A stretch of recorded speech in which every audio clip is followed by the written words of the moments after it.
Hello, everyone. Good morning. Thank you for joining us on our latest webinar. And today's topic is quite the hot topic in UAE. And we're going to talk about registrations, the basics of it first, and then some of the practical challenges that we have come across and we thought of sharing with the larger audience. And the way forward, with some of these points. I'm Prateem. I'm a director with the direct tax practice here with Andersen in the UAE. I have Tejas, joining me for this webinar. He's a senior manager in our team. Hi everyone. Good morning. So before we begin, just a basic, just a Yeah. roundup on what registration is. So you know, just for the uninitiated, uh, in the corporate tax law, you have to see whether, firstly, you're a taxable person or not. Not getting into details of it, but if you're a UAE company, you automatically fall into it. And if you are a taxable person, you need to get registered regardless, of the quantum of income that you have. There are some exemptions to it for exempt entities, non-residents that only earn certain kinds of income like state sourced income and who don't have a taxable presence in the UAE, like a PU. Everyone would have heard of a permanent establishment. They don't need to get registered if they don't have a P and just earn state sourced income. But other than that, it's a mandatory requirement. um, Now when it comes, everyone would have heard of you know when you have multiple entities, you can form something called a tax group under the corporate tax law. um, and the initial thought was, I think, tax group only needs one tax registration, but practically, and the FTA has clarified that every subsidiary include and the parent needs to obtain a tax registration individually, and then the parent needs to apply for tax registration for the tax group. Now, in terms of timelines, the FTA has highlighted approximately 20 days from application to get a registration, but practically we are seeing that they're taking it up in 2 to 3 days as well. Now, with this, I hand it over to Tejas to take us through some of the documentation requirements and what are some of these critical, challenges or practical nuances that we Yeah. have seen, when it comes to registration. Okay. Thank you, Prateem.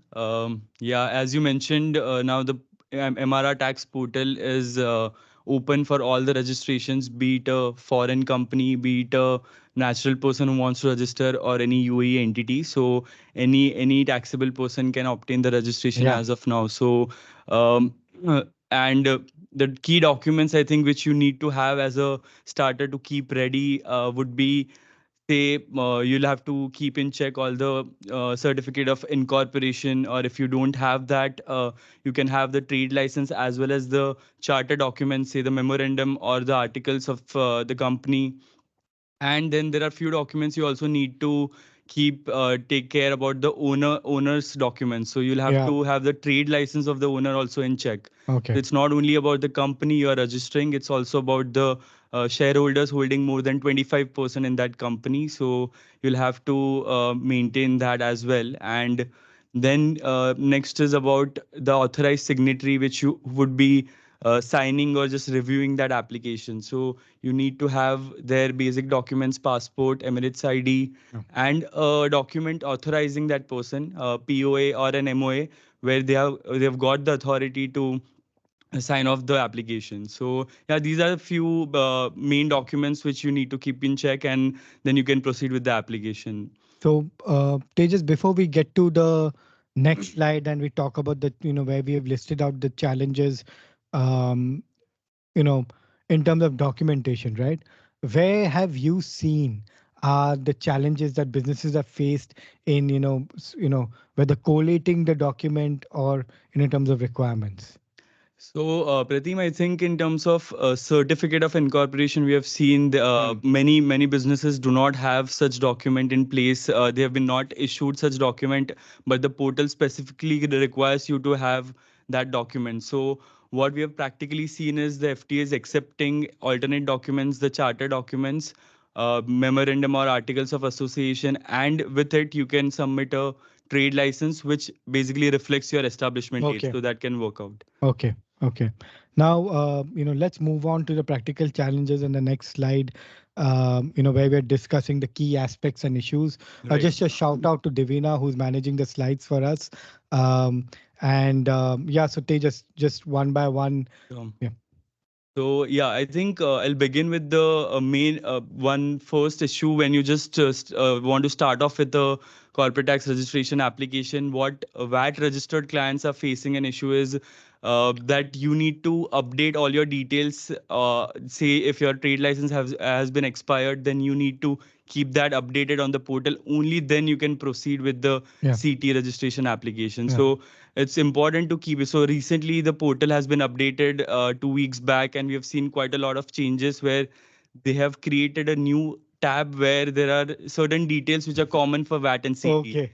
So in order to proceed with the CT part, you need to have some details updated which are common under the taxable person details tab. Okay. Once you update that, that will update in both VAT as well as CT. So here you'll have to be very mindful, because there's a penalty in VAT if you're going to update the details at Later there's a stage. delay in updating the details, then there might be a potential penalty which might get triggered. So you need to be very mindful while updating say trade license or ownership details in the taxable person details tab. And but this is a prerequisite, as I mentioned. You can't move forward with the application if you don't do that. So I think businesses have to be very mindful here, and it's just from what I understand is that a lot of information is being pulled in automatically. And first, a taxable person needs to go and change the taxable person details, Right. and then it may get auto-populated. The information, the updated information may get auto-populated in the form, right? Yes, and that's Um, an uneditable field in the yeah. CT application. Like you So mentioned, in terms of being mindful as to what details could get updated from a VAT perspective, because that potential penalty could apply for that's a correct. delayed intimation To the to the authority. authorities, right? So I That's think, correct. So this is one of the yeah, first challenge with VAT registered clients might face. yeah, Moving on, in terms of say multiple, you want to keep your authorized signatory different from your VAT authorized signatory. yeah, So the portal allows you that they auto-populate the authorized signatory details, but it's possible to delete or edit or amend the authorized signatories there. So yeah, your signatories can be different for VAT as well as CT. yeah, But here you won't get an option to select. If you have multiple authorized signatories, you won't get an option to select one to sign off the application. It's yeah. kind of getting auto populated from the signatory in the VAT portal, or Okay, either of the one which you have filled. So here you don't have an option to edit the person who's signing off the application, okay.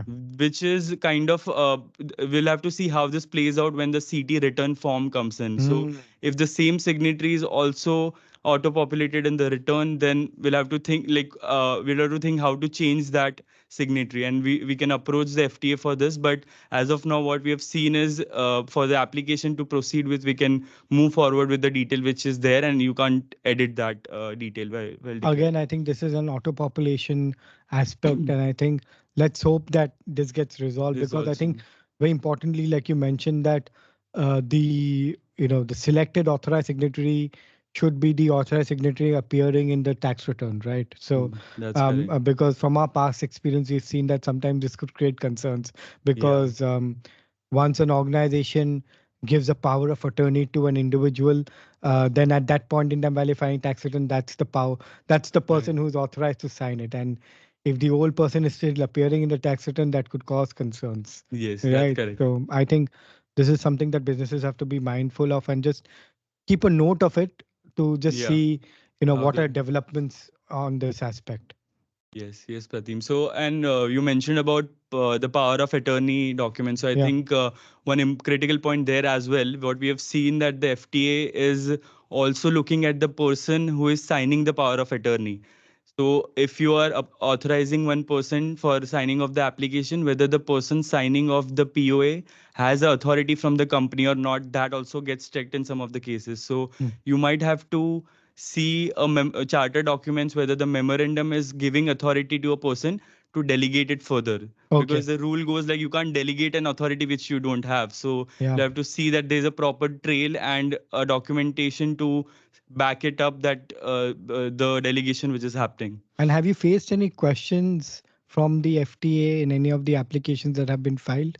Right. Yeah, in few instances we did see that they are more of taking the names which are appearing in the memorandum, Okay. which we have uploaded in a different section altogether of the application, and not considering the POA, and they are trying to match the names from the MOA with the POA, and if it's not matching, they are raising some Okay. queries there. So here, what we can do is we can approach the authority, we can give a proper response, detailed response in terms of how why this person is signing, and you can justify it, and then it's up to the authority to accept this or not. I think practically, I think somewhere where businesses could face a challenge, what I'm thinking right now, and that where the memorandum has a person mentioned, if the person is no more in the organization, right? Right. Um, then it becomes practically challenging because then you don't have the current authorized signatory, and neither do you have the ability to give a power of attorney to another To individual. And there, I think we have to think about for those businesses that what could be a solution and approach the FTA for one, right? That's correct. I Yeah, think amendment to the MOAs might help, but we'll yeah, have to see how if that name is updated in an amendment to the MOA or not. So yeah. we'll have to think if we have a documentation in that. Even I think in a scenario where a POA has been given in the past and that person has left the organization, Yeah, yeah, then how would it work? So we need to see. Yeah. right. Okay, moving on. I think one interesting topic is a list of business activities. I think we've come across stages. So yeah. Right, right. Yeah. What we see is trade license has a whole lot of activities which are there, and as we are aware, each of the Yeah. free zones will have different activities, Yeah. different names to it. But what we have seen on the portal is it's only a limited list of activities which is covering, and there are few activities which you might not be able to directly match with the trade license. So Okay. these are the issues, and Okay. FT officers are also raising queries that your activity is not matching exactly from the trade license what you have chosen on the portal.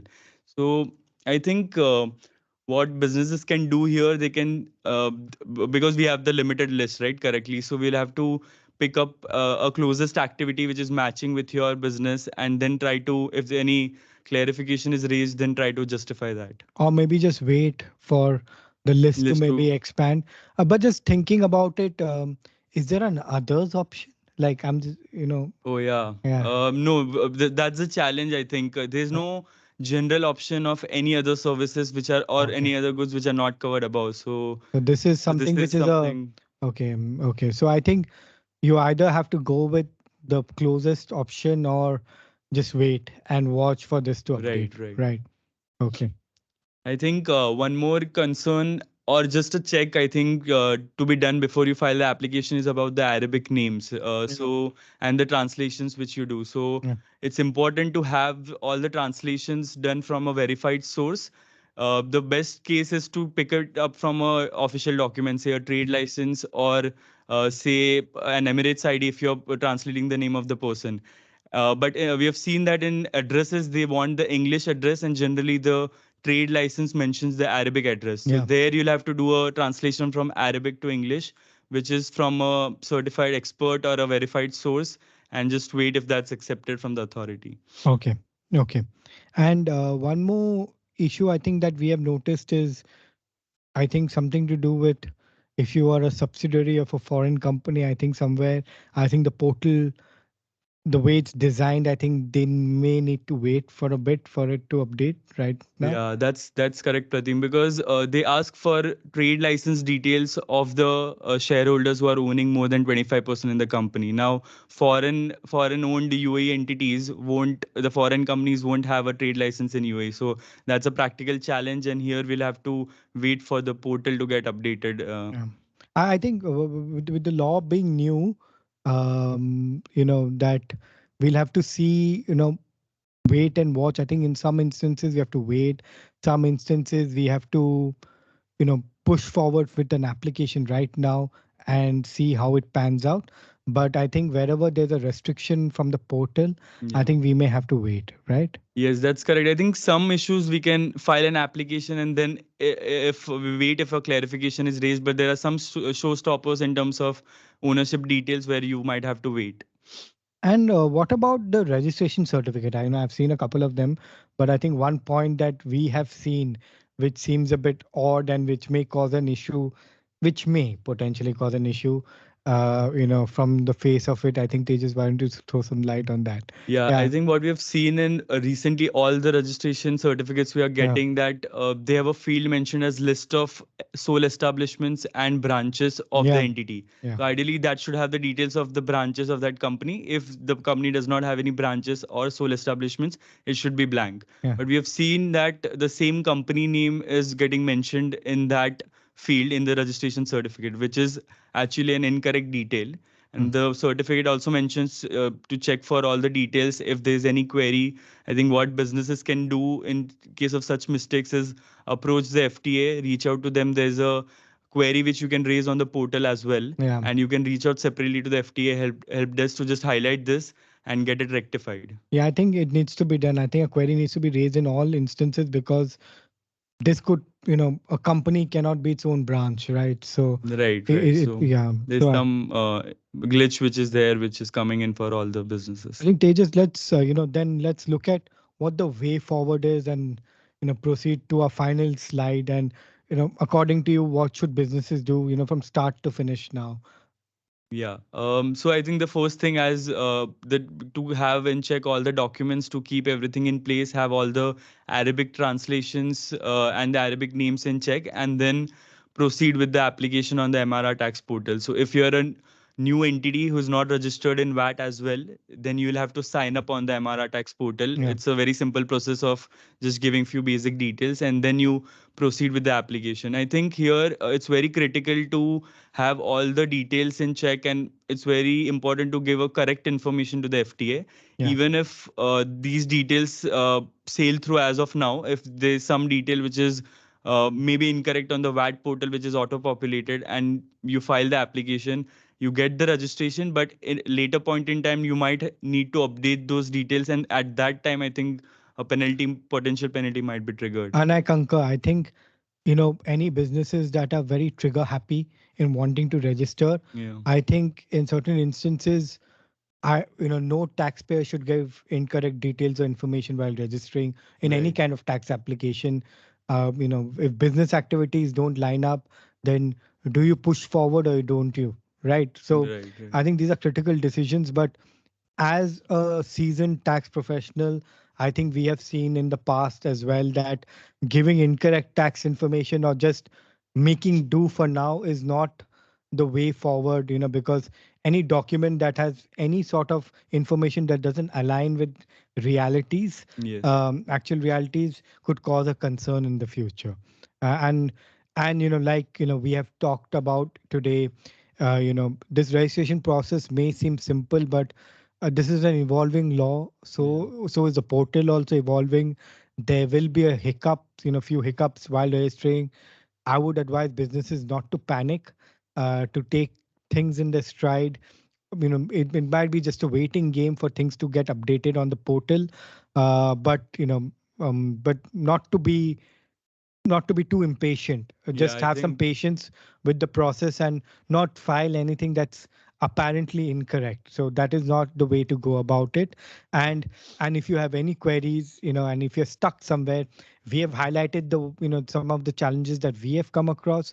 But if you have something else, do feel free to reach out to us. We will be happy to help you and your businesses tackle these issues and get yourself registered.